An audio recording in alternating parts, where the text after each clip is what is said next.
अस्सलाम वालेकुम नाज़रीन, एंकर जावेद चौधरी ने लियाकत अली चट्ठा जो कि रावलपिंडी के कमिश्नर हैं उनके बारे में बड़े इंकशाफात कर दिए। नाज़रीन, जावेद चौधरी का कहना था कि मेरे उनके साथ काफ़ी अच्छे ताल्लुकात रहे हैं। तो इलेक्शन के बाद से ही लियाकत अली चट्ठा ने इनको काफ़ी कॉल्स करने की कोशिश की।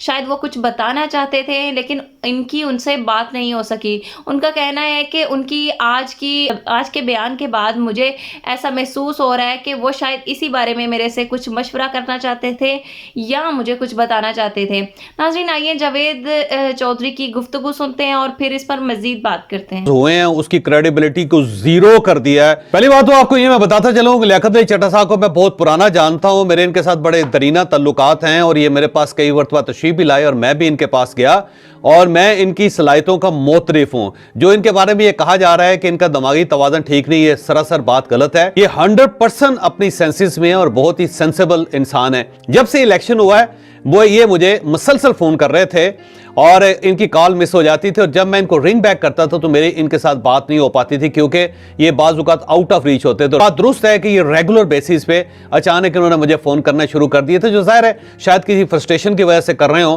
क्योंकि अब जब मैं ये प्रेस कॉन्फ्रेंस देख रहा हूं तो उसके बाद मुझे महसूस हुआ कि शायद ये मेरे साथ कोई मशवरा करना चाहते थे।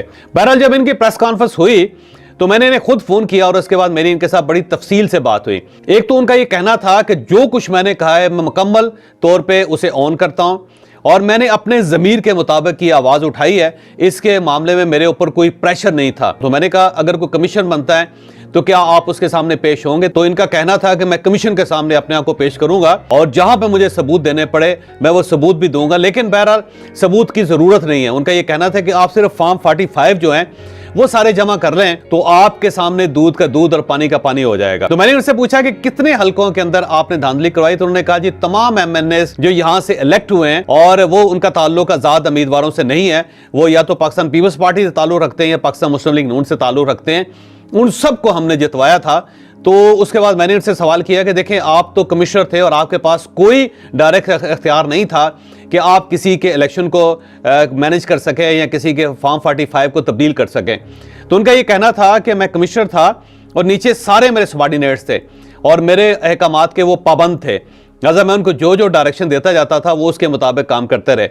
मैंने उनसे पूछा कि इस डिवीजन के अंदर तो राजा परवेज अशरफ साहब भी आते हैं जो इस वक्त स्पीकर हैं, तो क्या आपने उनका इलेक्शन भी मैनेज किया? तो उन्होंने कहा कि हाँ जी मैंने उनका इलेक्शन भी मैनेज किया और मुझे इंस्ट्रक्शंस थी कि मैंने उनको भी जितवाना है, लिहाजा मैंने राजा परवेज अशरफ साहब को भी जितवाया। फिर उनका यह भी कहना था कि हमने 50-50 हज़ार वोट बल्कि 70-70 हज़ार वोट भी दाएं से बाएं किए हैं, हमने ठप्पे भी लगाए हैं और हमने फॉर्म 45 भी तब्दील किए हैं। तो मैंने उनसे पूछा कि आपसे ये करवा कौन रहा था? तो उन्होंने कहा जी ये मैं कमीशन के सामने बताऊंगा कि मुझसे ये किसने करवाया था, लेकिन मैं अपने ज़मीर के मुताबिक ठीक जवाब दे रहा हूँ मैं। और ये उस पर उन्होंने ये भी बताया कि मैंने 2-3 मरतबा खुदकुशी की भी कोशिश की क्योंकि इलेक्शन के बाद मैं अपने ज़मीर का यरगमाल हो गया था।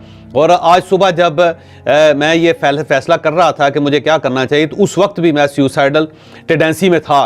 मैंने उस वक्त भी फैसला किया कि मुझे मर जाना चाहिए और शायद मैं पहला कमिश्नर होऊंगा पाकिस्तान की हिस्ट्री में जो अपनी सीट पे बैठ के खुदकुशी करेगा। लेकिन फिर मैंने सोचा कि मुझे खुदकुशी करने के बजाय सच बोलना चाहिए और उसके बाद मैं सच बोलने पे मजबूर हो गया। मैंने उससे पूछा कि क्या आपके सबॉर्डिनेट्स को स्टाफ को पता था कि आप ये क्या कहने वाले हैं? उन्होंने कहा नहीं जी, हमने जो प्रेस कॉन्फ्रेंस बुलाई थी वो PSL रावलपिंडी का जो था उसके लिए बुलाई थी और जब मैं वहाँ मेज़ पे बैठा सामने मीडिया था तो मैंने PSL को एक साइड पर रखा और फिर मैंने ये सच बोलना शुरू कर दिया, जिसकी वजह से मेरे साथ जो मेरे सबॉर्डिनेट्स बैठे हुए थे वो वहाँ से उठ के चले गए और इससे सारी सूरत-ए-हाल ज़ाहिर तब्दील हो गई।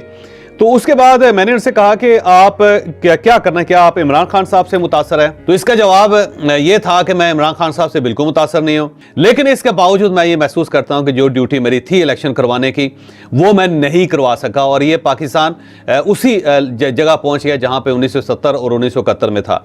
तो उनके जो जवाब थे वो ज़ाहिर मेरे लिए बड़े हैरानकुन और शॉकिंग थे और मैं इन जवाब के दौरान बार बार सोचता रहा और कुरेदता रहा कि मुझे कहीं ये पता चले कि कहीं वो ज़हनी तौर पे वाकई डिस्टर्ब तो नहीं है। तो मुझे ये फील हुआ कि नहीं, वो उसी तरह एज़ यूजुअल वो अपनी हाई स्पिरिट में थे और किसी जगह ये फीलिंग नहीं आती थी कि वो कोई ट्रैक से हटे हुए या कोई मैडनेस की तरफ गए हुए हैं। वो टोटल एक कम्प्लीटली नॉर्मल आदमी था। और उसके बाद उन्होंने मुझे ये भी कहा कि मैं क्योंकि इस्तीफ़ा दे चुका हूँ और उसके बाद मैं अपने आप को पुलिस के हवाले कर रहा हूँ कि अगर किसी जगह इन्वेस्टिगेशन होती है तो पुलिस मुझे लेके जाए और वहां पे मैं फिर सच बोलूं।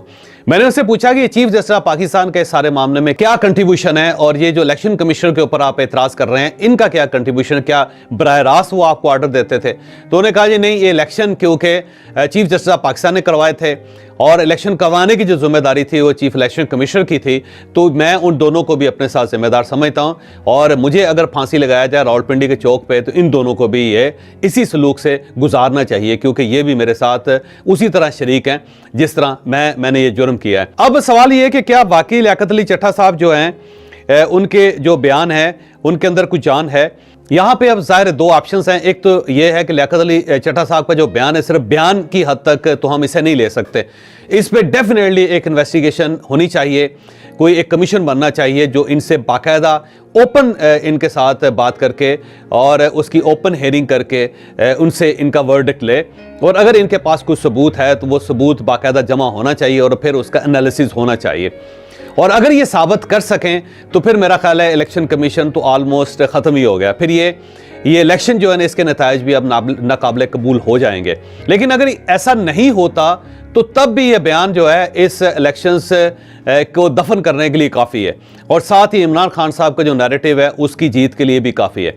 तो मेरा ज़ाती ख्याल ये है कि लियाकत अली चट्टा साहब जैसे लोगों के बयानात के बाद मियां नवाज शरीफ साहब को हुकूमत नहीं बनानी चाहिए, क्योंकि जो भी गवर्नमेंट होगी अब उसकी कोई लेजिटिमेट हैसियत नहीं होगी, वो एक गैर कानूनी और गैर आईनी हुकूमत ही होगी, और वो हुकूमत एक जिंदा लाश होगी जिसे अल्टीमेटली किसी ने दफन कर ही देना है, और ज़्यादा से ज़्यादा 2-4 हफ्ते या 2-4 महीने निकाल लेगी गवर्नमेंट, वो ख़त्म हो जाएगी।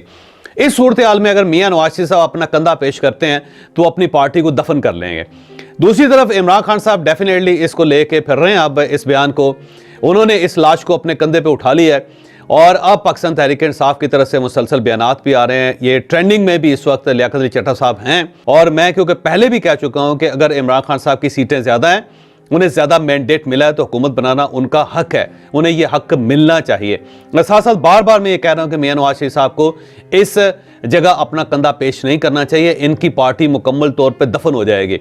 अगर अगला इलेक्शन हुआ तो ये 4 सीटें भी हासिल नहीं कर सकेंगे और इनका टिकट लेने वाला भी कोई नहीं बचेगा, मैं ये भी कह रहा हूँ। नाज़रीन, जावेद चौधरी के मुताबिक लियाकत अली चट्टा काफ़ी बाज़मीर, एक्टिव और काफ़ी डिसेंट इंसान थे। कुछ लोगों का ये कहना है, जैसे कि राना सनाउल्लाह जैसे लोग, उनका कहना है कि ये नॉनसेंस तरीके से बात कर रहा है, ये इस बंदे का ज़हनी तवाज़न दुरुस्त नहीं लग रहा है, ये है वो है। लेकिन जावेद चौधरी का कहना है कि मेरे इनके साथ काफ़ी अच्छे ताल्लुकात रहे हैं, तो मैं जानता हूँ कि ये बहुत सेंसिबल और एक्टिव इंसान है ये, और ये जो बयान दे रहे हैं ये पूरे होशो हवास में दे रहे हैं। नाज़रीन, जावेद चौधरी का कहना है कि लियाकत अली चट्टा पर काफ़ी दबाव था और उन्हें काफ़ी प्रेशराइज किया जा रहा था नून लीग और पीपल्स पार्टी की तरफ से कि उनके रहनुमाओं को जिताया जाए, जिनमें राजा परवेज अशरफ और हनीफ अब्बासी जैसे लोग रहनुमा शामिल हैं और दिगर रहनुमा। और इसके अलावा भी इनको बताया गया कि सूबाई नशिस्तों पर किसको जिताना है तो उनको जितवा दिया गया। नाज़रीन, जावेद चौधरी का कहना है कि लियाकत अली चट्टा का कहना है कि मैं ये तमाम बातें सबूत के साथ कर रहा हूँ, और अगर मेरे से सबूत मांगे जाएं तो मेरे पास तमाम सबूत मौजूद हैं। नाज़रीन, लियाकत अली चट्टा का कहना है कि अभी भी जो रिजल्ट्स आ रहे हैं, जो ठप्पे लगाए जा रहे हैं, ये जाली फॉर्म तैयार किए जा रहे हैं। अगर दूध का दूध पानी का पानी करना है तो सबसे पहले जो फॉर्म इशू किए गए फॉर्म 45, अगर उनको देखकर नताइज का ऐलान किया जाए तो तमाम हकीकत सामने आ जाए। नाज़रीन, दिलचस्प बात यह है कि पाकिस्तान की ब्यूरोक्रेसी में बाज़मीर लोग अभी भी हैं। हमें लगता है कि पाकिस्तान की ब्यूरोक्रेसी भी उन लोगों से भरी पड़ी है जो कि पाकिस्तान की अवाम को पागल बनाने में मसरूफ़ है, लेकिन कुछ बाज़मीर लोग अभी भी जिंदा हैं। और नाज़रीन, लियाकत अली चट्टा जिन्होंने अपनी खुद को मुश्किल में डालकर पाकिस्तान के लिए ये बयानिया दिया और पाकिस्तान की अवाम की आंखें खोली, अब देखना ये है कि उनकी ये कुर्बानी और उनकी ये कोशिश क्या रंग लाती है। नाज़रीन, लियाकत अली चट्टा का मजीद कहना था कि अगर जो सबूत मेरे पास हैं अगर उनको मलकूत खातर रख के तहकीकात की जाए तो मजीद तहकीकात की ज़रूरत ही नहीं पड़ेगी। और सबसे बड़ी बात उन्होंने कहा कि अगर सबसे पहले इशू होने वाले फॉर्म 45 को ही देख लिया जाए तो मजीद तहकीकात की ज़रूरत ही नहीं पड़ेगी। नाज़रीन, आपका इस बारे में क्या कहना है? अपनी राय का इजहार ज़रूर करिएगा और चैनल को सब्सक्राइब ज़रूर करिए।